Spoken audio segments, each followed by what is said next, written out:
Article 370 ಬಗ್ಗೆ supreme court ತೆಗೆದುಕೊಂಡ ನಿರ್ಧಾರವನ್ನು ಇದೊಂದು ಐತಿಹಾಸಿಕ ತೀರ್ಪು ಅಂತ ಇಡೀ ಭಾರತ ಹೇಳ್ತಿದೆ. ಆದರೆ ಪಾಕಿಸ್ತಾನಕ್ಕೆ ಮಾತ್ರ ಈ ತೀರ್ಪಿನಿಂದ ಬಾಲಕ್ಕೆ ಬೆಂಕಿ ಬಿದ್ದಂತಾಗಿದೆ. ಇದರಿಂದ ಶೀಘ್ರದಲ್ಲೇ ಇದು ಏನಾದರೂ ಕುತಂತ್ರಿ ಕೆಲಸ ಮಾಡೋ ಸಾಧ್ಯತೆ ಕೂಡ ಹೆಚ್ಚಾಗಿದೆ. ಆದರೆ ಫಾರಿನ್ ಪಾಲಿಸಿ ಎಕ್ಸ್ಪರ್ಟ್ಗಳ ಪ್ರಕಾರ ನಮಗೆ ಪಾಕಿಸ್ತಾನಕ್ಕಿಂತ ಚೀನಾ ಭವಿಷ್ಯದಲ್ಲಿ ದೊಡ್ಡ ಶತ್ರುವಾಗಲಿದೆ. ಒಂದು ಕಡೆ ಪಾಕಿಸ್ತಾನ ಕಾಶ್ಮೀರ ನಮ್ಮದು ಅಂತ ಬಾಯಿ ಬಡ್ಕೋತಿದ್ರೆ, ಇನ್ನೊಂದು ಕಡೆ ಗುಳ್ಳೆನರಿ ಚೀನಾ ಸದ್ದಿಲ್ಲದೆ ಕಾಶ್ಮೀರವನ್ನ ಟಾರ್ಗೆಟ್ ಮಾಡ್ತಿದೆ. ಆದರೆ ಕಾಶ್ಮೀರಕ್ಕೂ ಚೀನಾಗೂ ಏನು ಸಂಬಂಧ? ಅಮೆರಿಕ, ರಷ್ಯಾದಂತಹ ಪವರ್ಫುಲ್ ದೇಶಗಳಿಗೆ ಬಗ್ಗದ ಈ ಚೀನಾ ಒಂದು ಹೊತ್ತಿನ ಊಟಕ್ಕೂ ಅಲೆಯುತ್ತಿರುವ ಪಾಕಿಸ್ತಾನಕ್ಕೆ ಏಕೆ ಸಪೋರ್ಟ್ ಮಾಡ್ತಿದೆ ಗೊತ್ತಾ? ನಮಸ್ಕಾರ ಸ್ನೇಹಿತರೆ, ನಾನು ಭರತ್. ಎಪಿಕ್ ಕನ್ನಡ ಯೂಟ್ಯೂಬ್ ಚಾನಲ್ಗೆ ತಮಗೆಲ್ಲ ಸ್ವಾಗತ. ಸೋಮವಾರ ಭಾರತದಲ್ಲಿ ಏನು ನಡೆಯುತ್ತೆ ಅಂತ ಚೀನಾ ಮತ್ತು ಪಾಕಿಸ್ತಾನ ಎರಡೂ ದೇಶಗಳು ಕಣ್ಣಿಗೆ ಎಣ್ಣೆ ಬಿಟ್ಕೊಂಡು ಕಾಯ್ತಿದ್ವು. ಅದೇ ರೀತಿ ಭಾರತದ ಸುಪ್ರೀಂ ಕೋರ್ಟ್ ಜಮ್ಮು ಕಾಶ್ಮೀರದಲ್ಲಿದ್ದ ಆರ್ಟಿಕಲ್ 370ಯ ಬಗ್ಗೆ ಮಹತ್ವದ ತೀರ್ಪನ್ನು ಕೊಟ್ಟಿದೆ. ಆದರೆ ಕಾನೂನಿಗೆ ವಿರುದ್ಧವಾಗಿ ಸುಪ್ರೀಂ ಕೋರ್ಟ್ ತೀರ್ಪು ಕೊಟ್ಟಿದೆ ಅಂತ ಪಾಕಿಸ್ತಾನ ಹೇಳಿದ್ರೆ, ಕಾಶ್ಮೀರದ ಸಮಸ್ಯೆಯನ್ನು ಎರಡೂ ದೇಶಗಳು ಮಾತುಕತೆ ಮೂಲಕ ಬಗೆಹರಿಸಿಕೊಳ್ಳಿ ಅಂತ ಚೀನಾ ಹೇಳ್ತಿದೆ.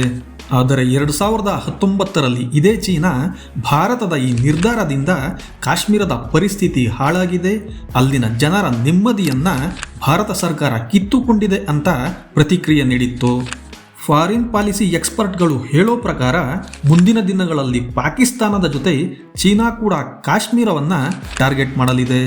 ಭವಿಷ್ಯದಲ್ಲಿ ಜಮ್ಮು ಮತ್ತು ಕಾಶ್ಮೀರ ವಿಚಾರವಾಗಿ ಪಾಕಿಸ್ತಾನಕ್ಕೆ ಚೀನಾ ಕೂಡ ಸಾಥ್ ನೀಡಲಿದೆ. LACನಲ್ಲಿ ಚೀನಾ ಸೈಲೆಂಟ್ ಆಗಿ ಅಟ್ಯಾಕ್ ಮಾಡಬಹುದು ಅಂತ ಎಕ್ಸ್ಪರ್ಟ್ಗಳು ಸರ್ಕಾರಕ್ಕೆ ಸಲಹೆ ನೀಡಿದ್ದಾರೆ. ಇನ್ನು ಪಾಕಿಸ್ತಾನದ ವಿಷಯಕ್ಕೆ ಬಂದರೆ 2024ರ ಫೆಬ್ರವರಿಯಲ್ಲಿ ಚುನಾವಣೆ ನಡೆಯಲಿದ್ದು, ಮಾಜಿ ಪ್ರಧಾನಿ ನವಾಜ್ ಶರೀಫ್ 4 ವರ್ಷಗಳ ನಂತರ ತನ್ನ ದೇಶಕ್ಕೆ ಬಂದಿದ್ದಾನೆ. ಇವನು ಬಂದ ಕೂಡಲೇ ಪಕ್ಷದ ಸದಸ್ಯರ ಜೊತೆಗೆ ಕಾಶ್ಮೀರದ ಬಗ್ಗೆ ಪ್ರಸ್ತಾಪ ಮಾಡಿದ್ದ. ರ್ಯಾಲಿಯಲ್ಲಿ ಆಜಾದ್ ಕಾಶ್ಮೀರದ ಬಗ್ಗೆ ಮಾತನಾಡಿದ್ದ ನವಾಜ್ ಶರೀಫ್ ಪಾಕಿಸ್ತಾನದ ಈ ಪರಿಸ್ಥಿತಿಗೆ ಭಾರತವೇ ಕಾರಣ ಅನ್ನೋ ರೀತಿ ಭಾಷಣ ಮಾಡಿದ್ದ. ತಜ್ಞರ ಪ್ರಕಾರ ಪಾಕಿಸ್ತಾನದಲ್ಲಿ ಮತ್ತೆ ಅಧಿಕಾರಕ್ಕೆ ಬರೋ ಕನಸು ಕಾಣ್ತಿರುವ ನವಾಜ್ ತನ್ನ ಅಜೆಂಡಾದಲ್ಲಿ ಕಾಶ್ಮೀರಕ್ಕೆ ಮೊದಲ ಆದ್ಯತೆ ನೀಡಿದ್ದಾನೆ. ಆದ್ದರಿಂದ ಭಾರತ ಹೆಚ್ಚು ಅಲರ್ಟ್ ಆಗಿರಬೇಕು ಮತ್ತು ಪಾಕಿಸ್ತಾನಕ್ಕಿಂತ ಹೆಚ್ಚಾಗಿ ಚೀನಾದ ಮೇಲೆ ನಿಗಾ ಇಡುವಂತೆ ವಿದೇಶಾಂಗ ನೀತಿ ತಜ್ಞರು ಸರ್ಕಾರಕ್ಕೆ ಸಲಹೆ ಕೊಟ್ಟಿದ್ದಾರೆ. ಏಕೆಂದರೆ ಚೀನಾದ ಕಣ್ಣು ಲಡಾಖ್ ಮೇಲಿದೆ. ಮೋದಿ ಸರ್ಕಾರ 2019ರ ಆಗಸ್ಟ್ನಲ್ಲಿ ಪ್ರತ್ಯೇಕ ಕೇಂದ್ರಾಡಳಿತ ಪ್ರದೇಶವನ್ನಾಗಿ ಮಾಡಿದ ಭಾಗ ಈ ಲಡಾಖ್. ಮೇ 2020ರಿಂದ ಪೂರ್ವ ಲಡಾಖ್ನ ಕೆಲವು ಭಾಗಗಳಲ್ಲಿ ಭಾರತ ಮತ್ತು ಚೀನಾ ನಡುವೆ ಕ್ಲಾಶ್ ನಡೆಯುತ್ತಿದೆ. ಹಾಗಂತ ನಮ್ಮ ಸೈನಿಕರೇನು ಕೈಕಟ್ಟಿ ಕುಳಿತಿಲ್ಲ. ಮತ್ತೊಂದೆಡೆ CPEC ಅಥವಾ ಚೈನಾ ಪಾಕಿಸ್ತಾನ್ ಎಕನಾಮಿಕ್ ಕಾರಿಡಾರ್ನಿಂದಾಗಿ ಚೀನಾ ಭಾರತಕ್ಕೆ ದೊಡ್ಡ ತಲೆನೋವಾಗಿ ಕಾಡ್ತಿದೆ.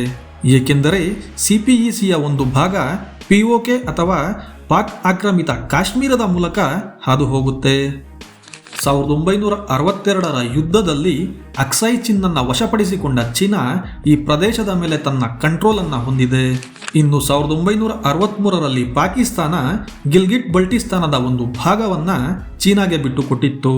ಇದರಿಂದ ಜಮ್ಮು ಕಾಶ್ಮೀರದ ಮತ್ತಷ್ಟು ಭೂಪ್ರದೇಶ ಚೀನಾಗೆ ಸಿಕ್ಕಿತ್ತು. ಗಿಲ್ಗಿಟ್ ಬಲ್ಟಿಸ್ತಾನದ ಮೂಲಕ ಹಾದು ಹೋಗುವ $60 ಬಿಲಿಯನ್ ವೆಚ್ಚದ CPEC ಪ್ರಾಜೆಕ್ಟ್ನಿಂದ POKನಲ್ಲಿ ಚೀನಾ ತನ್ನ ಕಂಟ್ರೋಲನ್ನು ಮತ್ತಷ್ಟು ಹೆಚ್ಚಿಸಿಕೊಂಡಿದೆ.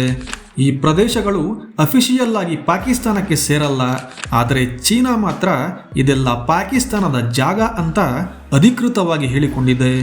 ದೊಡ್ಡ ದೊಡ್ಡ ಸೂಪರ್ ಪವರ್ ದೇಶಗಳ ಜೊತೆನೇ ಫ್ರೆಂಡ್ಶಿಪ್ ಕಟ್ ಮಾಡಿಕೊಂಡಿರೋ ಈ ಚೀನಾ ಇನ್ನೇನು ದಿವಾಳಿ ಹಂತದಲ್ಲಿರೋ ಪಾಕಿಸ್ತಾನಕ್ಕೆ ಸಪೋರ್ಟ್ ಮಾಡ್ತಿದೆ ಅಂದರೆ ಇದರ ಹಿಂದೆ ಏನಾದರೂ ಒಂದು ಸ್ಕೀಮ್ ಇದ್ದೇ ಇರುತ್ತೆ. ತಜ್ಞರು ಹೇಳೋ ಪ್ರಕಾರ ಕಾಶ್ಮೀರದ ಮೇಲೆ ಪಾಕಿಸ್ತಾನವನ್ನು ಎತ್ತಿ ಕಟ್ಟಿ ನಂತರ ಪಾಕ್ನಿಂದ ಆ ಪ್ರದೇಶವನ್ನು ನುಂಗಿ ಹಾಕೋಕೆ ಚೀನಾ ಸೈಲೆಂಟ್ ಆಗಿ ಹೊಂಚು ಹಾಕ್ತಿದೆ. ಸ್ನೇಹಿತರೆ, ಕೊನೆಯವರೆಗೂ ವಿಡಿಯೋ ನೋಡಿದ್ದಕ್ಕೆ ತುಂಬ ಥ್ಯಾಂಕ್ಸ್. ವಿಡಿಯೋ ಇಷ್ಟವಾದರೆ ಲೈಕ್ ಮತ್ತು ಶೇರ್ ಮಾಡಿ. ಸಬ್ಸ್ಕ್ರೈಬ್ ಮಾಡೋ ಮೂಲಕ ನಮ್ಮ ಚಾನಲ್ಗೆ ಸಪೋರ್ಟ್ ಮಾಡಿ.